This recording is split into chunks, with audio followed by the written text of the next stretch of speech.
Hey, real quick, before the show starts, if you could hit that subscribe button down below, it will go a long way to helping out the show so we can keep making college football shows every week, all year round. Welcome to the Solid Verbal. And now, Dan and Ty. Dan Rubenstein, I saw some stuff floating around about you. I'm not sure if you're aware of this. I'm ready. There were some people out on the very vibrant college football subreddit Okay. debating whether or not you had the gumption, you had the courage to put zhoug sauce in your breakfast this morning. Confirm, deny. It's cool if you don't want to say anything at all, but where are you at on the zhoug sauce scale right now? I'm so glad you asked about this sauce that you found out about 13 minutes ago and I found out about 11 days ago. Very much pro zhoug. ZHOUG. Looked good in Trader Joe's. Thought to myself, I'm proteining up before recording a college football podcast. How can I add some, what was the old Big and Rich line? A little zing to my zang zang, whatever it was. Yeah. That's where I'm at right now. Herby, spicy, delicious. The Middle Eastern pesto is what it tells me here. At least the Gemini preview says that it's the Middle Eastern pesto, and you added it to your eggs to get psyched up for the show that we have today because I am excited for it as well. As people know, this show is as much a meeting of friends as it is a meeting to talk about college football, as it is a public service to those of us out there who do appreciate all things college football. If you listen to our preview episodes, you may be familiar with this sound. Sure. We are here in service of you, kind Verballerhood, trying to help you get prepared for the weeks that are ahead. Oftentimes we play that pretty much exclusively. We play the window of opportunity sound to get people up to speed, to know on any given Saturday when they can go out and be amongst the people or watch Cats, which I'm told now is back. It's back touring now if you do want to go see Cats this fall. Great. We are doing a little bit of advanced intel on today's episode. Is that right, Dan? That's true. What we're doing is we're looking at the schedule ahead, and we both, I think, saw on social media that there were people circling a couple different weeks that were just like, man, this is wall to wall. And in the interest of communication, be it with your family, be it with a spouse, be it with kids, be it with friends, whoever, what you want to do is you want to add communication and you want to add items to your calendar.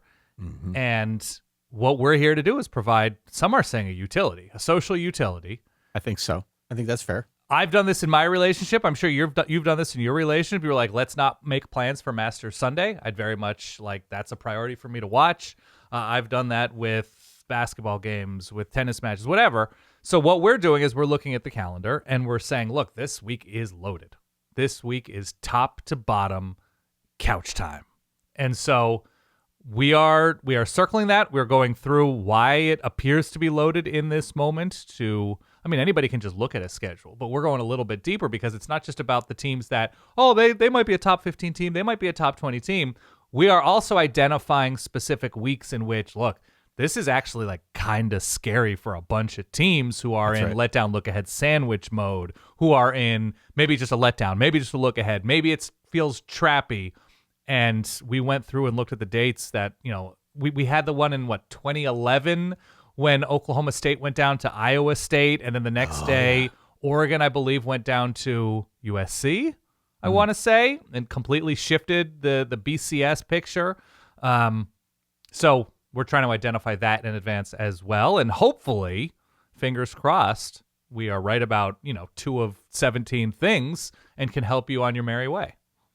Do you have a shared calendar with Jody with an eye? Of course I do. We have one of those, there's like a tablet that we have in our kitchen that just displays the family calendar, when there are soccer practices, when there are dinners, when there are school functions. So I think it's for me, to be honest. So let me ask you, I have no excuse. Let me ask you an honest question then. Yeah. So now obviously we do this and, once the fall hits, college football is first and foremost for us on the weekends. We kind of plan around that. Yeah. Okay.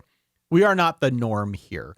if you were in the norm, if you weren't doing this, Mm-hmm. and if you were listening to an episode like this one, Yeah. and you heard some of these dates, what would your strategy be for putting them on the shared calendar? A, would you?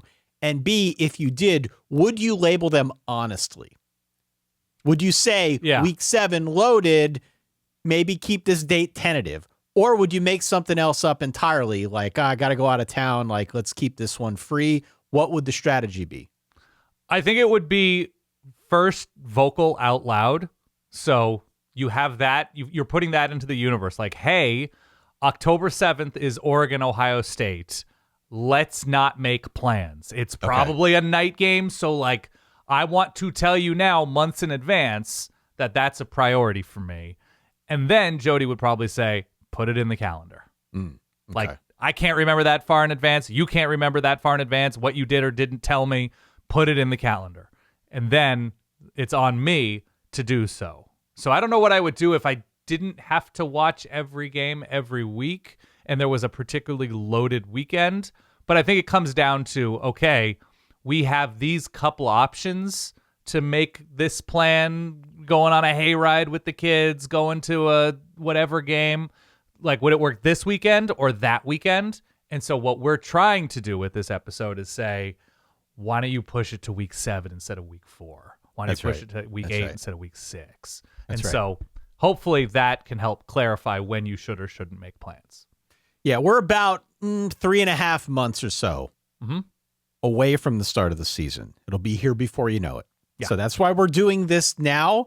If you are new here, please hit follow. Please hit subscribe. If you have done those things already, please do not hesitate to leave us either a review or a star rating wherever you can. That stuff really does help. Doesn't help the algorithm.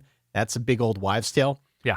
But it does help assure other people who are in search of a college football podcast that there are others here. And we know there are many, many others here. We would encourage you again to do so. Follow, subscribe, wherever it is, whatever platform you're on. That really does go a long way towards helping Dan and I out. And if you are ever so inclined, Verballerhood.com is where you can go. Dan and me out. Continue. Did I do it again? It goes a long way to help Dan and I out. It's Dan and me out. Continue. You can help us out by going to Verballerhood.com. I'm trying to give you off-season reps. Yeah. I hate you. I know. Hate you so much. I hate me too. All right. Do you got that computer sound over there by any chance? I do, of course. Yep, just doing some old calculations on a 60s era computer. All right, let's move some stuff around here. Okay. I've got all the games in front of me. Mm-hmm. I know you've got a bunch of trap games that you want to call out that you think make life very interesting as we go through this schedule over the next hour or so. Yeah. I broke it down by games that are projected to be, and I say that, projected to be ranked games between two ranked teams. I've also got ranked teams that are on the road in some spots that might make a certain week interesting, as well as ranked teams at home, as well as just some other ones. Maybe your trap games, maybe just two games or two teams playing in a game in Dublin, like we've got in week 0. Stuff like that, that is of particular interest. We're going to talk through these here, okay? Absolutely. Week 0, sort of don't waste your time, okay? So here's the deal. I'm not saying don't watch college football. Of course watch college football. We're a college football show. Yeah. But this exercise is as much about building up some capital that you can deploy later so you can get in front of the TV, sit on the couch for 12 straight hours when it counts. Week 0, not one of them weeks. Right.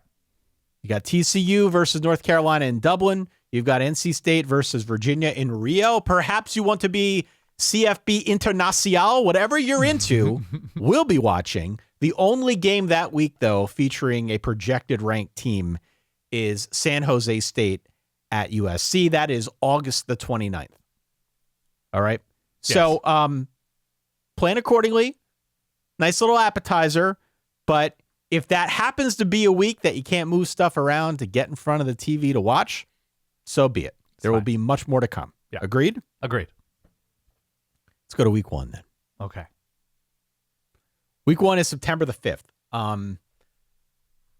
We have had many great week 1s in the past. Great week 1s. Starts on a Thursday, goes into Friday, Saturday, Sunday, Monday. This is not really one of those week 1s. slates, is it? It's different in the way it feels at the moment. Yeah, I think that's fair.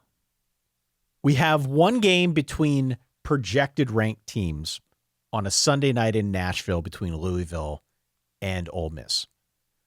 Otherwise, we've got what I think is going to be a banger of a game, a really important game on Monday night between SMU and Florida State, that one in Tallahassee. Mm-hmm. And then we've also got the neutral site game that I'm interested in Lambeau Field between Wisconsin and Notre Dame, albeit Wisconsin not projected to be a ranked squad. Now, you said that's the Monday night game? That's the Monday night game. There are some others on here that I think are interesting.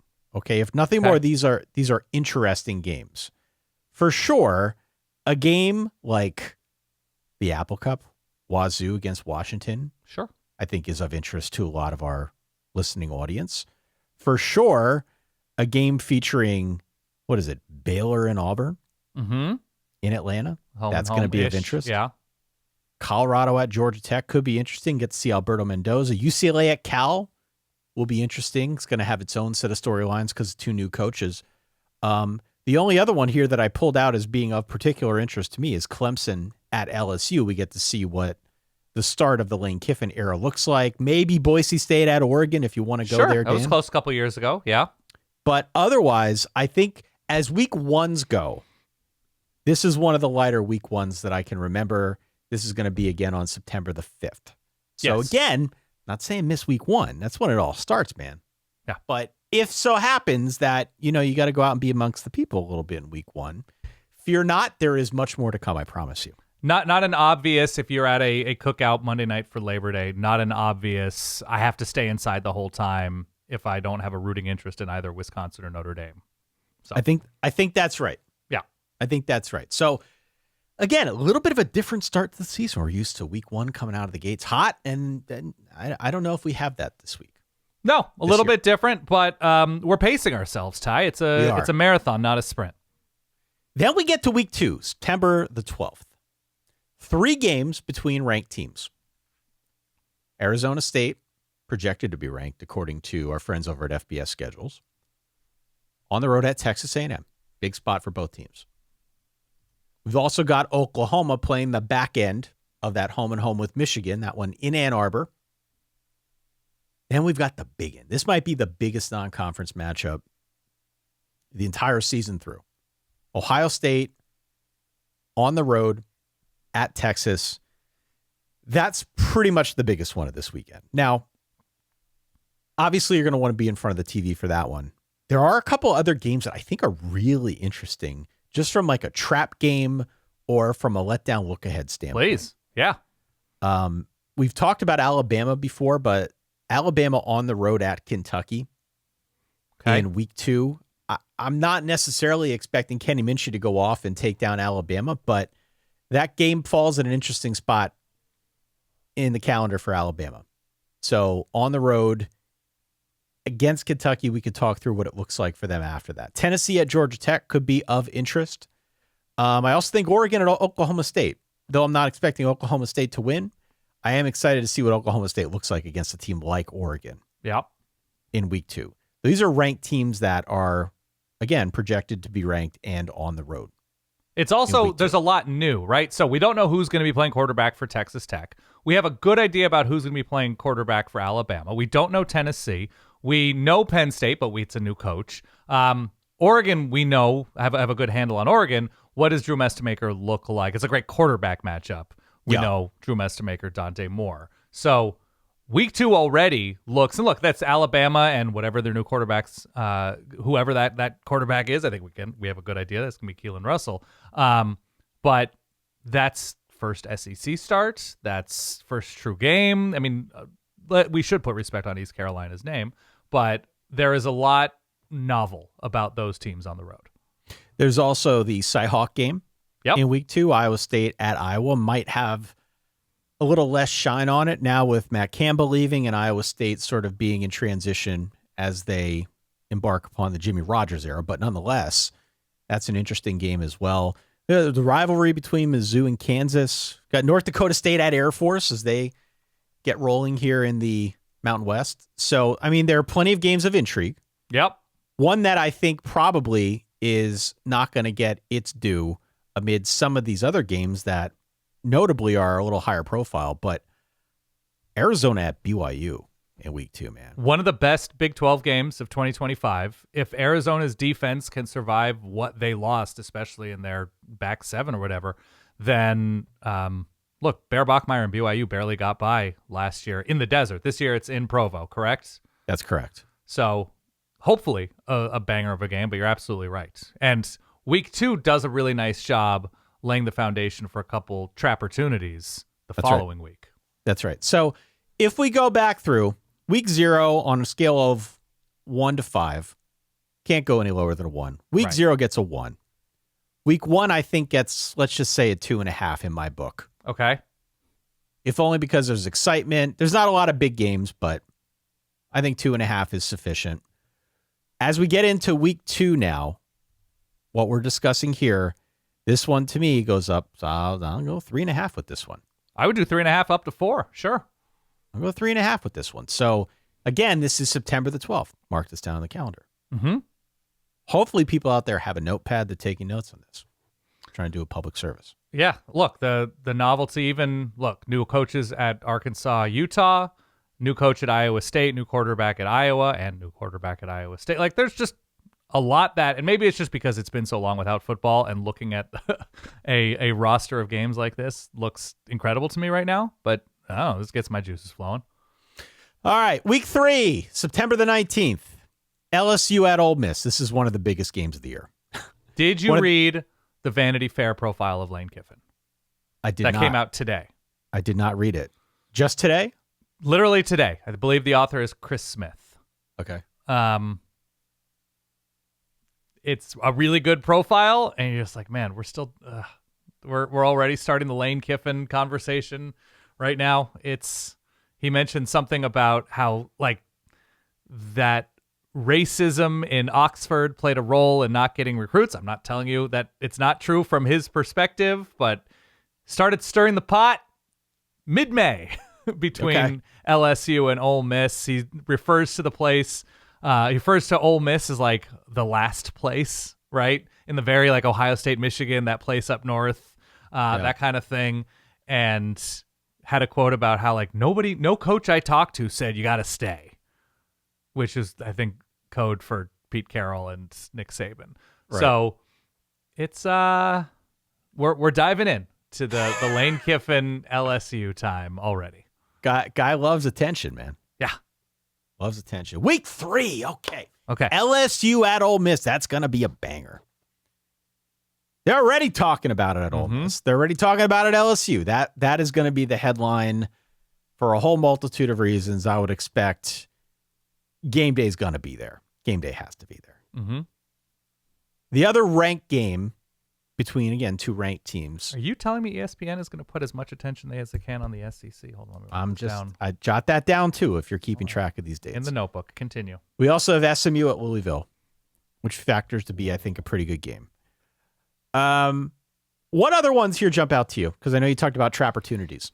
Okay, so right on my list, in terms of the trap-ortunities, ASU, who you mentioned has A&M the week before on the road, is for some reason playing Kansas in Wembley. I mean, I get it from a certain perspective. The Big 12 is trying to pop on the national, the international stage, whatever. Is this a Brett Yormark thing? This has got to be a Yormark thing. Of course right? It is. So ASU, Kansas in foggy London town it feels kind of like ASU is going to be very much up for that A&M game. The environment should be crazy at Kyle Field. And then to shift, has there ever been a back-to-back as strange as College Station, Texas and London? I say likely no, but I'm open to suggestions. Right. So I have that down as a potential trap situation for ASU. The other one I have here is you mentioned Oklahoma traveling to the Big House the week before, correct? Right. So Oklahoma, and this would be the week after Michigan on the road and the week before Oklahoma travels to Athens. play Georgia. Okay. Oklahoma has New Mexico. Oh, you love New Mexico. We both do. Now, Jason Eck, upset-minded. Even when New Mexico doesn't pull that upset, it was New Mexico who exposed some flaws from Michigan, I believe, last season. Yep. They were competitive in that game. And it was Jason Eck's Idaho team who gave Oregon kind of a scare a couple years ago. I'm just saying, situationally, I don't feel great about New Mexico winning that game, but he can throw some junk at Oklahoma in a fun way. So my antennae are buzzing. The other one here that I would throw out, Yeah. and I don't know if it's as much of a trap game. It probably was never going to be a trap game, but it will fly under the radar because you got LSU Ole Miss, because you have a couple other matchups this week. You got the London game. What else do we got here? Florida at Auburn will definitely get some attention. 2 new coaches. Mm-hmm. There's a neutral site game between UVA and West Virginia and Charlotte. Like there are a bunch of Kentucky at Texas A&M could be just interesting to talk about, if nothing more. Houston at number 7, Texas Tech. Oh, great. Is an enormous under the radar game. Yeah, not a trap because they'll be taken seriously. The Cougars will be. But yeah, good game. Very much not a trap. We have been talking up Houston now for what feels like 4 straight months. Yep. We're both pretty high on Houston. I've been reading some of the practice reports. They feel a lot better about their defensive line this spring than I expected. Yeah. So some of my questions on that front appear to at least have been answered. At least the coaching staff believes they've been answered. I think Houston is going to be really good. And not knowing what state Texas Tech is going to be in at the quarterback position is problematic. We have to wait and find out what comes of the Brendan Sorsby news. By all accounts, it appears as if Will Hammond's a bit ahead of schedule, or at least on schedule, recovering from his torn ACL. So if nothing more, Will Hammond, who I think we've seen be a very, very capable backup, at a minimum, if he is the dude at home against Houston, either way, whether it's him or Sorsby, that's going to be an enormous matchup for Houston and a really big deal for Texas Tech because, remember, this is not a schedule that sets up as one of the hardest in college football. If you're a Texas Tech fan, if you're a Texas Tech player or coach, you got to do what you can do early on in this schedule, make your hay, don't let anything kind of, get past you that appears to be very winnable. And this one looks like it's winnable, but I think Houston's going to be loaded for bear with Willie Fritz. Are you not putting respect on Oregon State, the pride of the new Pac-12, as part of Texas Tech's non-conference slate of Abilene Christian, Oregon State, and Sam Houston? I am not. Are you disrespecting the Pacific 12? I am. Okay. I am. So week 3 is spicy to me. Okay. It's spicy. We gave week 2 a 3.5. Is week 3 better or worse than week 2? I don't think it's as good at the top. I got about a 3. Yeah, a 3 feels right to me. Sure. Let's go to week 4. Okay. Week 4 is at least a 4 on the 1 to 5 scale. We got 5 ranked games. We've got Texas at Tennessee, Oregon at USC, an old Pac-12 matchup, Iowa at Michigan, Texas A&M at LSU, Oklahoma at Georgia. So a really big week for sure in the SEC with 3 of those 5 ranked games. We've also got TCU on the road at UCF. We've got Ole Miss on the road at Florida. We've got an Illinois team that I do not know what to make anything of at this point on the road at Ohio State. We got Wisconsin at Penn State. Don't know what to make of either of those teams right now. Mm-hmm. By my count, that's like, 7 to 10 games that are very interesting, and it is extremely intriguing at the top. So this, at a minimum, is a 4 in my book. I don't know what we've got in terms of trap opportunities, but September the 26th, it's the last week of college football games in the month of September. Mark that one down on the calendar. I think that's a huge week. Yeah, I would say so. Across various conferences, obviously highlighted by Big Ten and SEC. But even still, I expect UCF to be better this year, especially with maybe a quarterback in Alonzo Barnett who's got some more pop than where they were last year against TCU. Whatever new look Utah and Iowa State look like, that should be a measuring stick game.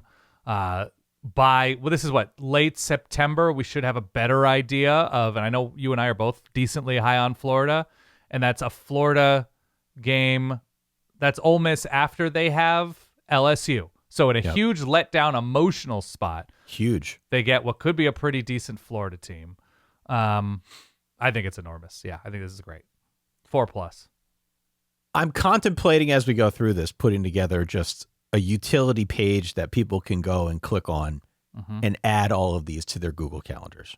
Oh, I like that. That's smart. Let me know if you're interested. solidverbal@gmail.com. I'll hook you up. Okay. Week 5. Let's turn the page. Let's go to Cocktober, Dan. Of course. Or we do own the Brocktober domain. Yeah. 3 ranked games. Week 5. October the 3rd. Washington at USC, Ohio State at Iowa, BYU at TCU. We've also got Notre Dame on the road at North Carolina. Okay. We've also got Texas Tech on the road at Colorado. Okay. Well. Miami on the road at Clemson, Louisville on the road at NC State. Okay. We've also got on a Friday night the grand opening of Ryan Field, new Ryan Field. That's true. With Penn State coming to town to square off against Northwestern. We have to figure out if we're going to get together for that. Yep. We've also got a couple other ones here that I think are very interesting. It's a kind of an underrated week to me. Florida at Mizzou could be interesting. Got Navy at Air Force. Like to highlight those games. Virginia at Florida State was a really big game last year. Yep. Don't know what it'll look like this year. And we got a night game in Lane Stadium on a Friday night. Pitt at Virginia Tech doesn't factor in as a ranked matchup as of now, but you know that crowd's going to be pretty excited about a home night game or Friday night. Oh, absolutely. I think this is a low-key, really solid. Oh, Baylor, Arizona State. Baylor, ASU. Yeah. So this is a quality in bulk week for me. Like, if week 4 on my scale is a 4.5, I don't know if week 5 is quite that good, but it's easily a 3. I got a couple big trap-ortunities in week 5 as well. Okay. So Alabama has Mississippi State, correct, in week 5? Mm-hmm. This is before Georgia and after South Carolina. Oh. I don't know what South Carolina is, but I do know they could have one of the best, 5 or 6 quarterbacks, 8 quarterbacks, 3 quarterbacks, right, depending on the week. Lenore Sellers, who nearly beat Alabama last season. That could be a weird result. And you have Vandy, whatever they are, with what looks to be a true freshman quarterback, a week before that Georgia game. Right? Excuse me. Yeah. Georgia, Bama has Mississippi State. So right. I'm talking about Vandy. Georgia has Vanderbilt also that week before Bama. Yeah. And that's Georgia, I believe that's between Oklahoma and Alabama for Georgia. Did that make sense? Did I just name a bunch of teams? Okay. I got you.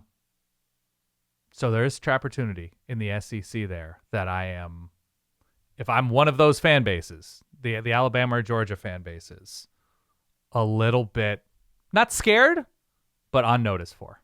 Week 5 is a 3.5 for me. Okay. Look, it could, if we suddenly know that Clemson is better than LSU after week 1, right? If Clemson looks really good in some universe, and then they host Miami in week 5 and are looking good up until then, that's a big deal. Oh. But big if. Also, I had a trap-ortunity with Clemson specifically. September 25th, the week before that, they have a short week traveling across the country, taking on Cal after playing against North Carolina. I saw this. It seems unpleasant. New coach, a lot of juice, it seems, to this Cal offense with how they rebuilt this roster. Quarterback with experience under his belt, getting Clemson traveling across the country after what might be a tough North Carolina game. I don't know. Serious trap situation for me for Clemson. So that's all. Going across the country to square ahead of off Miami. against to square off against Cal before coming back home in this here week 5 to play against Miami. An obvious trap spot. Yes. An obvious trap spot where maybe we're looking at Cal. And that's, if it's a Friday night game at Cal, right? Is Cal. November 25th a Friday night? September 25th is a Friday night, yes. Do we have a kickoff time for that game? It's not going to be early. Time TBD. So it's probably going to be, I'm seeing on one site, I don't know, whatever time that is going to be. It's probably going to be either 7 or 8 p.m. Eastern. At least. Oh, back when that's 7, 8 p.m., probably like 7 p.m. local? It'll be a late game, and they're traveling cross country. And so I think there's a body clock situation for Clemson in that one. Yeah. Yeah. All right. Week 5's decent. Week 5 is 3.5. I agree. Let's go to week 6, okay? All right. Okay. You're going to be away for this weekend. Yes, the weekend of October 10th. Yeah, I'll be watching games during the day. I'm not going to miss the games, but I won't be able to broadcast because I'm going to a wedding that night. I got to figure out what I'm going to do. Now we've got, I think, enough lead time where we can figure it out. Okay. And again, I did the solo show last year when you were away at another wedding, which I thought went okay. Highest rated show in the history of the show. Yeah. No. So I got to determine what I want to do. Is there a guest to bring on? Is there a different format? The Verballerhood out there can email us, solidverbal@gmail.com, and let me know their thoughts on what we should do. You know who's getting some broadcast experience, reportedly? Who's that? Brian Kelly. Oh, no. Brian Kelly is the co-host? Yeah. T.Y. and BK. You think BK is staying up till midnight? Oh, man, he has thoughts, man. He runs hot. Yes. He definitely runs hot. He also might run asleep at that point. That's true. I think, is he doing stuff for CBS or CBS Sports Network or something? I think he's doing something. I know he's prompting Claude. That was he's the joke prompting last week. AI. I did see that as well. Yeah, it's great. Week 6, October the 10th. 4 games projected to be between ranked teams. Iowa at Washington. Texas versus Oklahoma. USC at Penn State. USC traveling cross country at Penn State. And I got to think this is the crown jewel of the weekend. Georgia against Alabama. Georgia on the road at Alabama. Now, Texas and Oklahoma fans might have something to say about that. Surely. But given recent history, given the fact that these teams have been playing now in the SEC title game, Georgia and Alabama is real interesting to me. Those are 4 biggies. Huge. We can expand it a little bit. We can talk about Indiana at Nebraska, which is a huge game in Memorial Stadium, even if Nebraska gets smoked. Doesn't matter. That's a huge game. That'll be fun. LSU at Kentucky. We can talk about LSU at Kentucky, why I'm interested in that one. Otherwise, we've got Florida State, Louisville. Otherwise, we've got UCLA at Oregon. Who knows what we're going to get out of UCLA this year? Otherwise, we've got Arizona at West Virginia, which is interesting to me because of the long trip. Yeah. This is a very good week of games. I think I give this one a 4. Week 6, I think October the 10th, is a banger. Put that one on the calendar. I think there's a good amount of depth here. The Iowa State BYU game, I believe, is a Friday? I believe so. Yeah. It's at BYU. Again, if it were 2025 Iowa State, maybe we'd be a little bit more definitive in saying that we think it'll definitely be a good game. I don't know what to expect from Iowa State, from Jalen Rayner, from the Jimmy Rogers era, but sure. BYU is definitely going to be very good again this season. Okay. BYU down at the half last year against Iowa State. That's right. I think it was an LJ Martin injury situation. He only had a handful of carries in that game, but they were down 7-10 points or something at halftime and had a monster second half to their credit and came away looking good. This is the 1 week, if I could circle any week in terms of a trap-ortunity for Indiana, second consecutive week on the road after playing at Rutgers. I don't think they're going to struggle either at Rutgers or at Nebraska, but it's something to note because after this Nebraska game on the road for Indiana.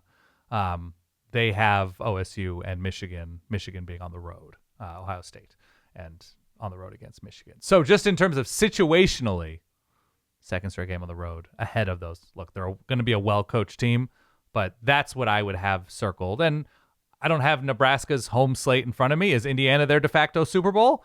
I assume everybody's. It's the defending national champ, right? If you're hosting them. You get the defending national champ, and this is one of the things that some of the folks that cover Indiana have been talking about. The Nebraska game? No, not necessarily the Nebraska game, but just how the mentality around playing Indiana has now shifted. The best shot. Over the last 2 years. Suddenly you're going to get everyone's best shot. Suddenly you're going to be circled on the calendar. The Nebraska slate this year has a really good home slate. Okay, so if you're a Nebraska season ticket holder, I'm not saying you're going to go 8-4 against this. I find that maybe hard to believe. But at home, you've got Indiana.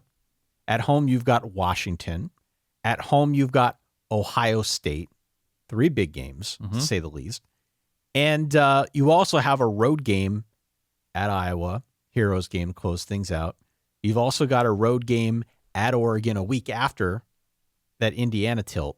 What I think is notable about the Indiana spot is that it is their first de facto Super Bowl. Okay, so they go through a run of games here in the early part of the season against Ohio, Bowling Green, North Dakota, not the state, just North Dakota, UND, Michigan State, and Maryland before they come to that second week in October where they square off at home against Indiana. So they should be relatively unscathed by that point in time. They will probably be ranked if I were putting money on it. And before they get deeper into the season, they're going to get Indiana. Maybe Indiana at that point is looking ahead to some games that are further down the line on their schedule. Mm-hmm. It only gets tougher from that point forward for Nebraska, and they do have that game second to last week of the year at home against Ohio State, which is a bit of a trap-ortunity, to be honest with you. But thank you. That's going to be a very big deal. That's going to be the toughest ticket to get in all of Lincoln. By the way, just going back to that Iowa State BYU game, that is a short week for BYU, and the game is at home, but that's after they're at TCU, so it's not like a quick bus ride or whatever from like a Holy War matchup. And it's a week before BYU hosts Notre Dame as well. Yep. So I think it fits snugly in that trap-ortunity title that has existed for 37 minutes. Florida State Louisville is this week, too. Louisville's got a little bit of a gumpiness to their schedule. Oh, go on. This season. Yeah, they play a lot of games in interesting spots that seem to be extremely consequential. Not just when you zoom out and look who they play, but if you look at when they play these teams, Louisville is an interesting team to chart. So I've got week 6 at a solid 4.0. This is one for the calendar. I agree with you. Week 7. Now we're cooking with gas as you get into October, definitely as we get into November. In going through this, there are, I believe, 5 weeks. 5 weeks with at least 5 games between 2 ranked teams. Let's be clear. The rankings won't be out for another 3 months. But whatever the projected rankings. Yeah, I'm going off projections. My apologies. At time of recording. Yes. The projected rankings, per our friends again over at FBS Schedules, do a great job. Yes. 5 weeks have at least 5 games between ranked opponents. 3 of those are in November. So keep the calendar open in November. We'll get to that. Let's work our way through the month of October here. Week 7, 5 games between ranked teams. Penn State on the road at Michigan. Alabama on the road at Tennessee, big rivalry. Ohio State at Indiana, Dan, that's a biggie. Sure. We've got Arizona State at Texas Tech. That should be a biggie. And as you mentioned, Notre Dame on the road at BYU. Ooh, yeah. 4.5. 4.5 for me. I think so. Yeah, there's the problem, I guess, would be depth because of the uncertainty we have with a bunch of new coaches in the SEC at places like Auburn, Florida, Kentucky, playing against teams like Georgia, Texas, Oklahoma. We don't have a great read because nobody has a great read on any team right now outside Florida of State at Miami, got another rivalry. Well, like I'm looking at Virginia, SMU. Like with the turnover Virginia had, are they able to come close to replicating success from 2025? If so, it's a hell of a game. It could be a great week for the ACC. With that and Florida State, Miami, if they're anything, yeah. And Louisville, Syracuse, if Syracuse is anything, like there's a lot there, but the depth I'm uncertain about. But yeah, the top looks terrific. I am fired up for week 7. 4.5. All right. Look, if you want to know anything calendar. about Ty can't get enough of explosive tops. And the top of week 7 looks great. TCU Baylor for all the points. Yep. Utah at Colorado. Interesting matchups. All right, 4.5. Yep. Okay, got like 5 more weeks to go. All right. What do we have? Week 8. Ole Miss at Texas. Nice game. Texas A&M on the road at Alabama. Good game. Indiana on the road at Michigan a week after hosting Ohio State. See what Signetti's made of. Those are 3 really high-profile matchups. There's only 3 games between ranked teams. But elsewhere, we've got USC on the road at Wisconsin. I don't know what to make of Wisconsin. I don't know if anybody does.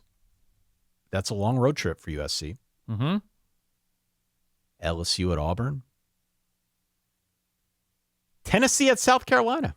Don't know what to make of South Carolina. Texas Tech traveling up to Cincinnati. We've also got SMU hosting Cal, which I think could be kind of a fun game. And perhaps most importantly, Dan, Sacramento State at Ball State. Yes, it is the vaunted Ball-Sac game that we now have in our lives via the wonderful MAC conference, Dan. Yes. So here's my question about this Thank you for week. highlighting the Ball-Sac affair. Have to highlight the Ball-Sac. Yeah. Here's my question about week 8. Not chock full with ranked matchups, but the ranked matchups we do have are really high profile. Agree. So if I'm giving a 4.5 to last week, week 7, and a 4 to week 6, where does week 8 rank? Because there are good matchups, there just aren't as many of them. Agree. I don't know, man. It looks pretty deep to me. 3.5, 4, I would say. Let's give it a 4. Yeah. I'm thinking 4. Pitt at Miami could be interesting. This is the wrong time to ask me to rank these. These all look like 5s to me. I know. By the way, week 9. I have trap-ortunity for USC, as you sort of alluded to. Yeah. They play Ohio State in week 9, so it's at Wisconsin a week after a run of Oregon and Washington at home, traveling to Penn State. It is after a bye, which is great, and it is, as you mentioned before, Ohio State. Just the idea of they in this stretch, I don't think they'll be in the Coliseum playing a game for 3 weeks. So road across the country, back home, back on the road to play against Wisconsin. yeah. And look, like the whole narrative around Lincoln Riley and USC and the Notre Dame scheduling thing, which apparently they're talking through again. Yeah, they might try to reboot that. Or I saw Nicole said that they never stopped talking after they decided to cut it off or pause the matchup. But yeah. So they should definitely get that one back on the schedule, but it's not going to be on the schedule this year. And say what you will about the way that Lincoln commented on it and the way that the whole thing was handled, and neither you nor I are ever really going to know who is responsible and who isn't. USC's got a murderer's row this year. Yeah. It is a tough schedule. An 8-4 USC this year against this schedule is probably one of the best teams in the country. Mm-hmm. One of the best, let's say 10-2 caliber teams in the country, even if the record doesn't reflect it. So as I'm looking at it right now, Ohio State coming to town on week 9 on Halloween, no less, does present an interesting opportunity for week 8, where USC is traveling most of the way across the country to square off against Wisconsin. Say what you will. Lincoln Riley and USC have nearly won a number of road games. They have been right there over and over again. But I add, that was before the championship window, which is now, as we agree, it's officially open, right? It's officially open. Championship window is open. Yep. No, that there's a really good, nice opportunity for USC. That would be a previously losable spot for SC.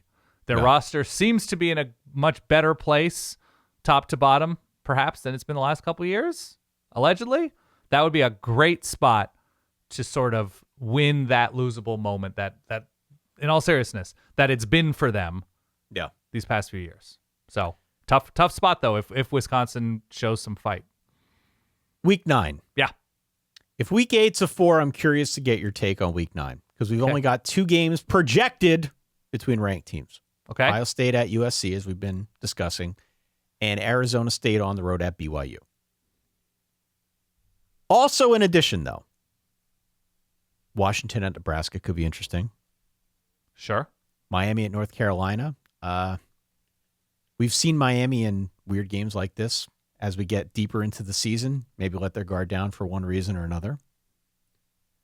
We've got Wisconsin, Iowa, a game that is near and dear to our hearts here. Of course. Arizona at Texas Tech is going to be a big one in my view. Absolutely. We've also got Florida, Georgia. That's a neutral site game. Notre Dame, Navy, playing it in Foxborough this year on Halloween. So not chock full the way some of these other weeks are. As you said, we're recording this in mid-May, so they all sort of look like 5s. But I think if I am forced to rank, this is probably like a 3. So Ty Hildenbrand of the Solid Verbal College Football Show says not chock full. That's the evaluation. That's fine. I think that's fair. But also, I think that makes this is Halloween, October 31st. Oh, we can go ahead and call this. We can call it Trappy Valley, Ty.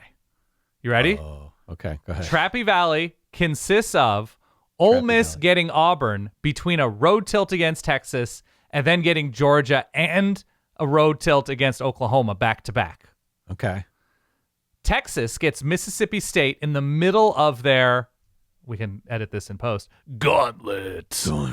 So this is Texas after playing Oklahoma, Florida, Ole Miss. They get Mississippi State, and so Oklahoma neutral site, then Florida, Ole Miss, I believe, at home.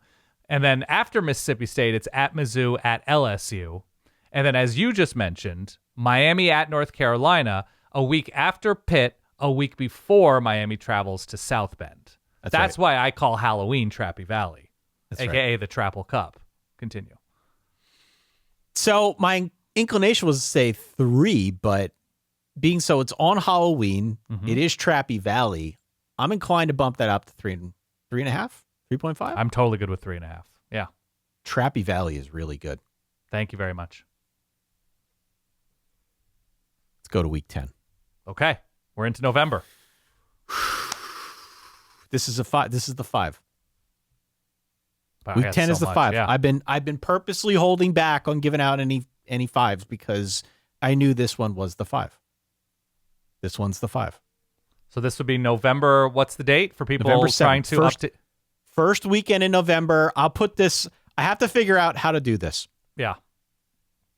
But I'll put the webpage at, let's say, solidverbal.com/calendar.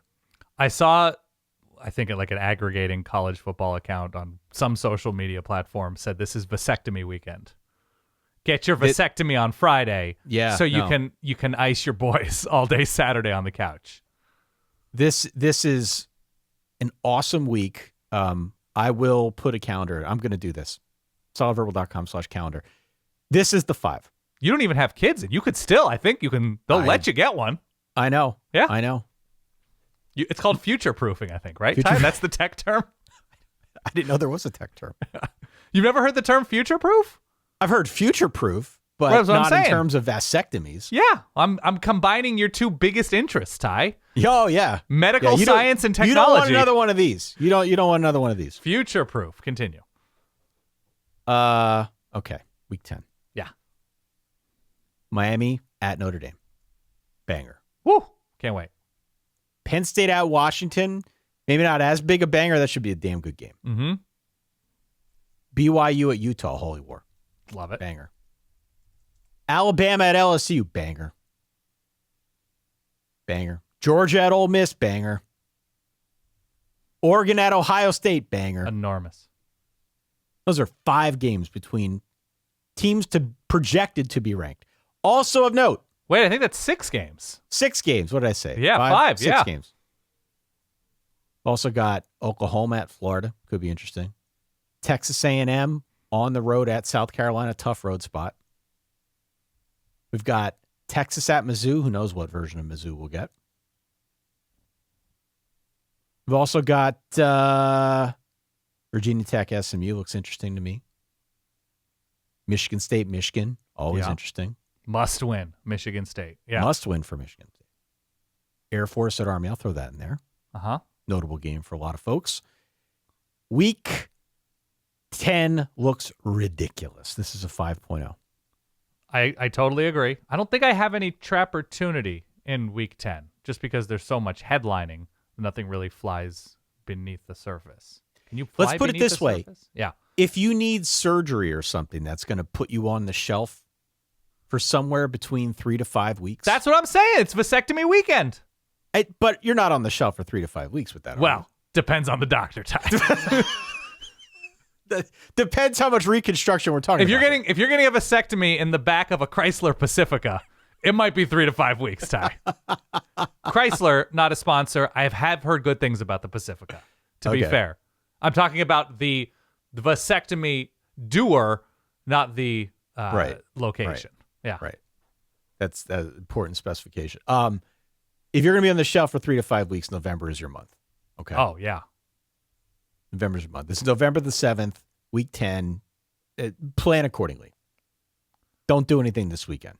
What kind of surgery is not that invasive, but will have you like immobilized for a month, where you have to be like sitting down on a couch? I mean, I might be inclined, if I weren't in this line of work, to just find some kind of plastic surgery. I would say get something elective. Is there anything about find something like get the cheeks raised or what? I don't know what they're doing these days, but get something like that that'll keep you give you a built-in excuse to not have to go and do anything else. Oh my! His and hers calf implants.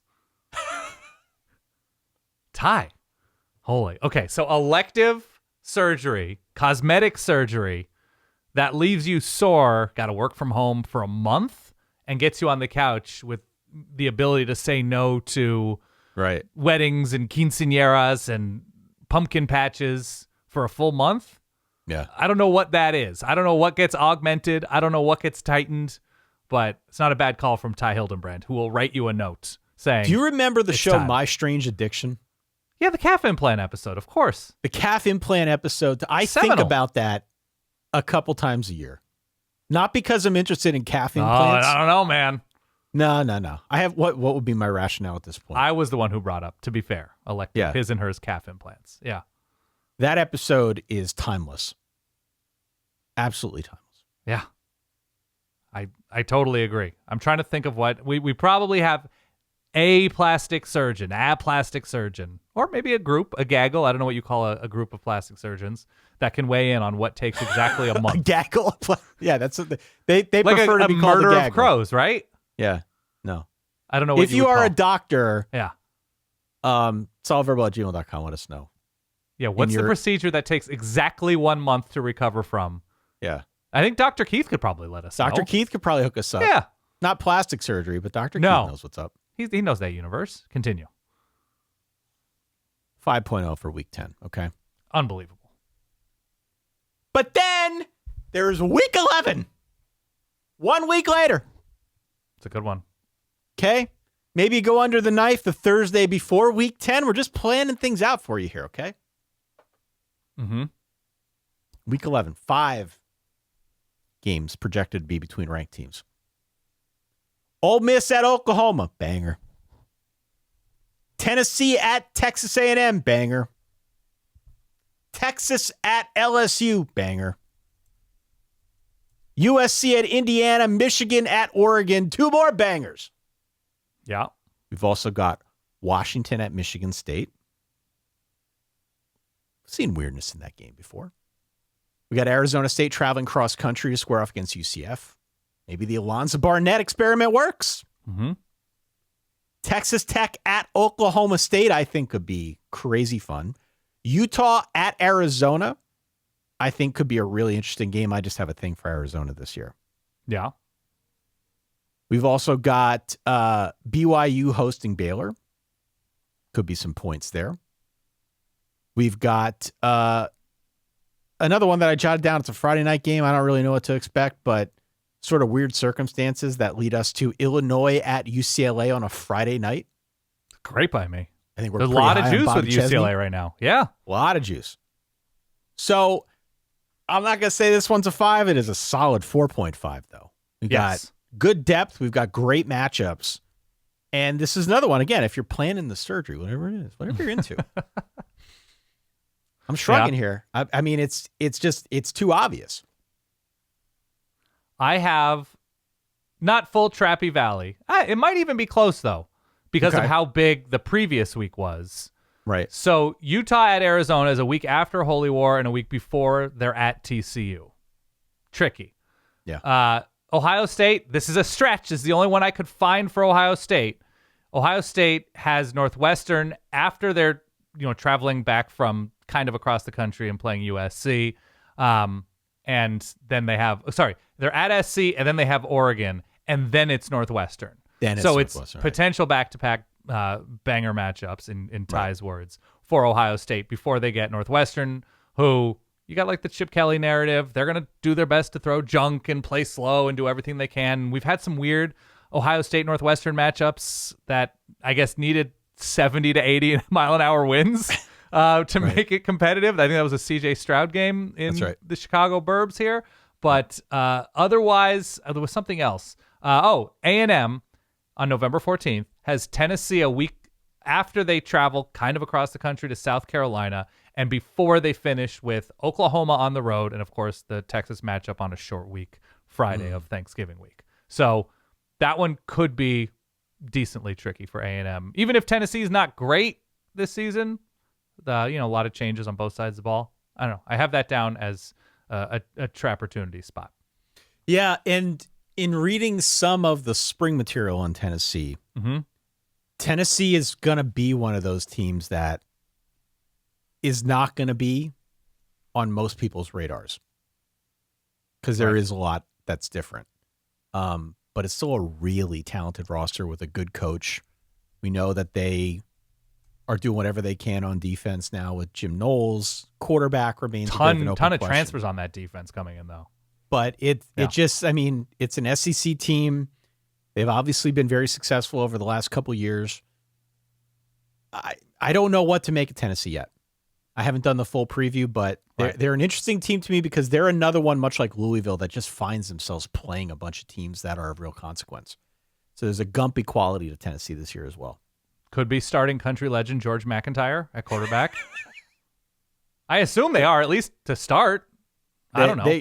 It seems like that's still up in the air, but he had a pretty good spring. Country icon George McIntyre. All right. Continue. I don't think I have anything else to add for that week. Week 11. Yeah, it looks great. So this is back-to-back weeks to lead off November. Week 10, 5. Week 11, a 4.5.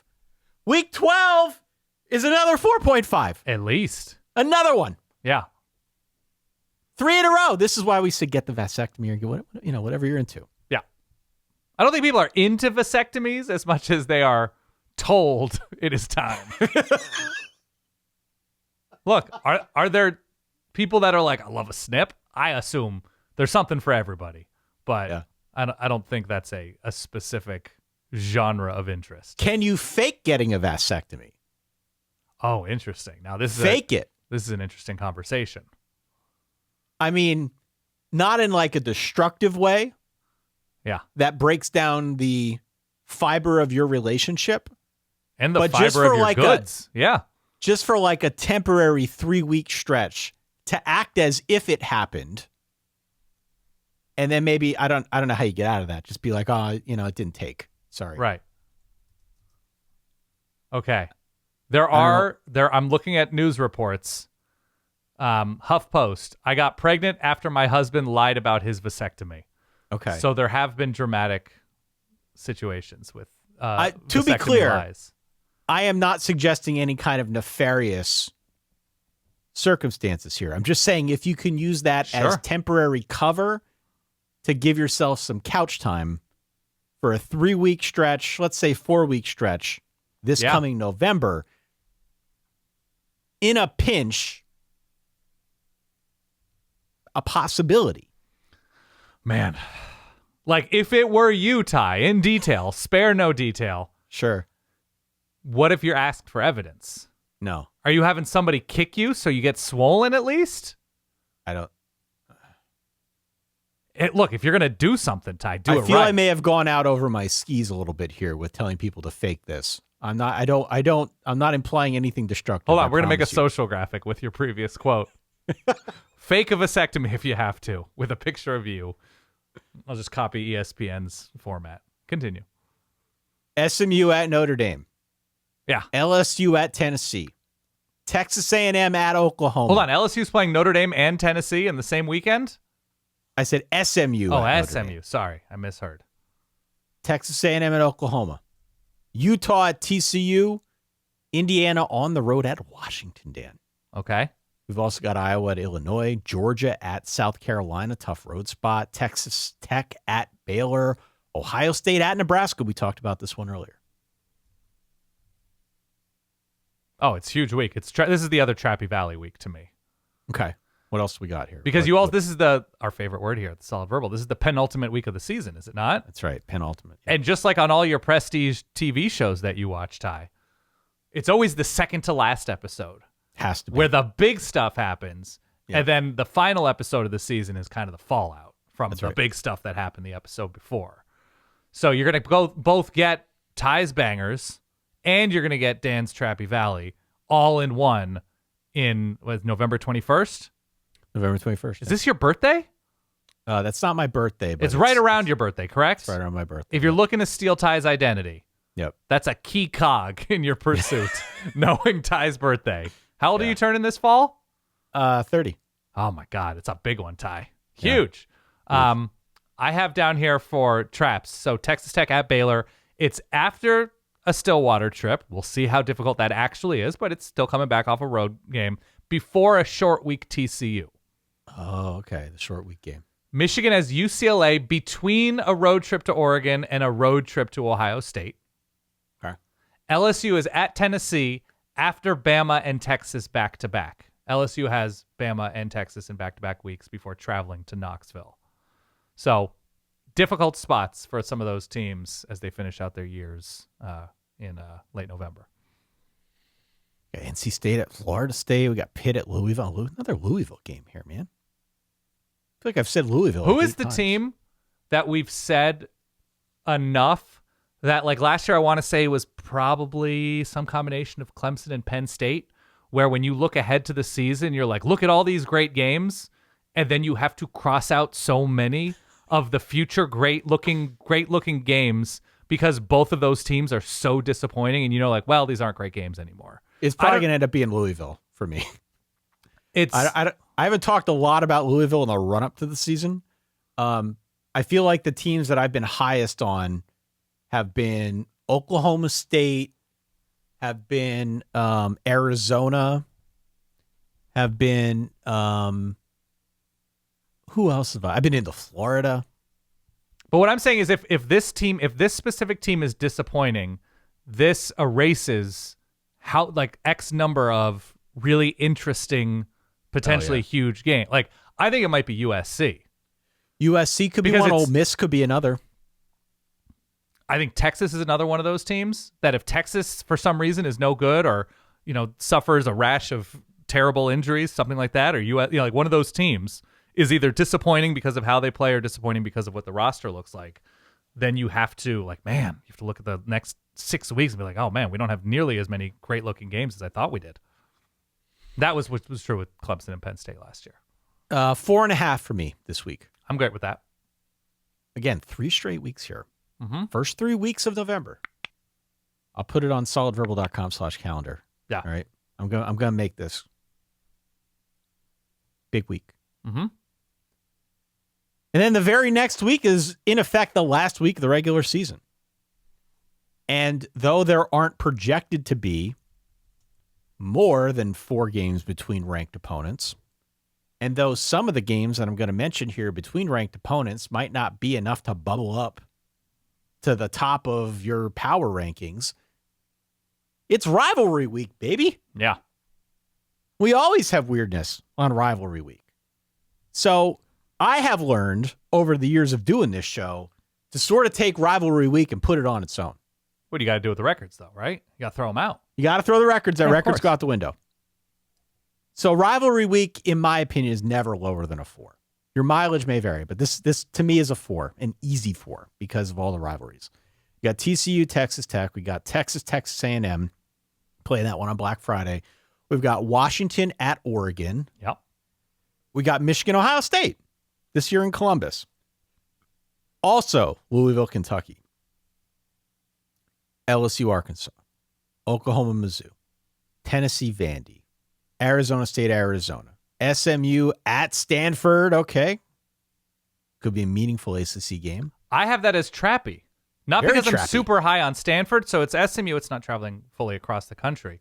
But SMU, it's a week after Notre Dame. SMU is at Notre Dame, right? Yep. So it's travel to South Bend, come home, travel to Palo Alto. Yep. And there's the weird thing with the Stanford-Cal rivalry and sometimes with USC-UCLA where you'll get a huge rivalry matchup and then still another week and you have to play a game against Fresno State or something. Or like Cal will have to play UCLA a week after they beat Stanford and they're in a huge letdown spot because they have the huge rivalry game in, again, the penultimate week. Yep. So now we have that with SMU, both getting Notre Dame, and I think Stanford-Cal is the week before, is it not? I believe so. Yep. Yeah. SMU at Stanford. USC against UCLA. We've also got the Egg Bowl. We've also got the Heroes game. We've also got Clean Old Fashioned Hate. We've also got the Iron Bowl. There's a lot going on here. Yeah. Can't go lower than a 4 in rivalry week ever. Yeah. So for all intents and purposes, and this is Thanksgiving week, for all intents and purposes, the month of November should be blocked off on your calendar on the weekends, which is why we've made some brash suggestions here for how you Lying can about a spend it. vasectomy. Whatever it takes, man. Yeah, lie about getting your tubes tied, I guess, is an option, according to listen, Ty. Marriage tips from Ty Hildebrand. These are not good marriage tips. I am open to ideas. Send yours in solidverbal@gmail.com. I will pick some of my favorite out. We'll read them on the next episode. But you got to send them in right away. Otherwise, I'm going to forget about it. Okay? Yes. Yeah. Week 14 is championship week. Week 15 is Army Navy. The weekend right after that is when the playoffs are going to start up. So this kicks into high gear the deeper we get into the season. There are pockets, great pockets of fun. The deeper we get into this year, and certainly in the first 9 weeks, there will be madness that occurs. We just know. Week 7, as I mentioned, in the middle of October looks incredible. But at least with what we know now and how some of these teams are projected in terms of rankings, it appears as if the month of November is going to be an absolute banger from start to finish. Agree. Make your plans accordingly. And Not don't a window forget, of opportunity. Don't forget to sign up for Ty's Substack, howtobemarried.substack.com. That's not a real domain. There's a free, there's a paid, and every morning Ty is just like, here's what you do. Right in your inbox. Howtobemarried.substack.com. Is not it available? found. It is not found. Ah. And I'm not registering it. Okay. I would read it. I'd pay $5 to $7 a month. Sure. No, you wouldn't. For if I got daily Thai marriage tips? Yeah, you don't need that. That would go right to spam. If I got 800 words every day with new 800 words? 500 words every day. 500 words? Yeah, 500 words a day. Could you carry it on for a week? Could you create a secret Substack that only patrons have access to? With 500 What am I writing words, 500 words a day about? Monday through Friday, 1 week. Anything you want. Successful marriage tips. I don't want to. Please. So don't what make is me do 500 math. times 5? 2,500 words total? 2,500. Yep. This is a math show. Yep. I think it would be great, Ty. On marriage Yes. or on anything? No. Marriage / long-term 500 relationships. words a day is a lot for me. Oh, you got a lot to say. No, I don't. Oh, Ty. Don't sell yourself short. You're out here telling people to fake sterilization procedures. It's November, though. Look at the slate. Yeah. Desperate times, man. Okay. Solidverbal@gmail.com, as always, is the email address. Write in and let us know your thoughts here on how to get yourself in front of a TV for the entire month of November. Or if you heard something else on today's episode that you agree or disagree with. Is there a game that we missed? I'm sure there are plenty. But we'd love to hear from you, as always. Solidverbal@gmail.com. Verballers.com is where you can go if you want to support the team. Help Dan and I out. Please do subscribe to our free newsletter, which is now going out on a more regular basis as we slowly build towards the start of preview season. You can go on out to solidverbal.com/newsletter. That'll get you right on over to where you can sign up for free. It's free. No questions asked. Yep. Agree. Sorry, I have a stockpile of Vaz Defrins jokes that I'm ready to fire off. I'm just. Why don't we leave it there? Yeah. Again, I'm going to make that site, solidverbal.com/calendar. All right. Also, if you're listening in your Chrysler Pacifica, please know that we respect your choice. We do. And I'm glad we said Vaz Defrins, so we weren't crass, and now you can answer your children when they ask what a Vaz Defrins is. For that Or guy R, over there, my R, good I think friend, Dan Rubenstein. For myself, Ty Hildenbrand, thank you for downloading, for listening, for supporting. We'll talk to you all later this week. In the meantime, stay solid. Peace.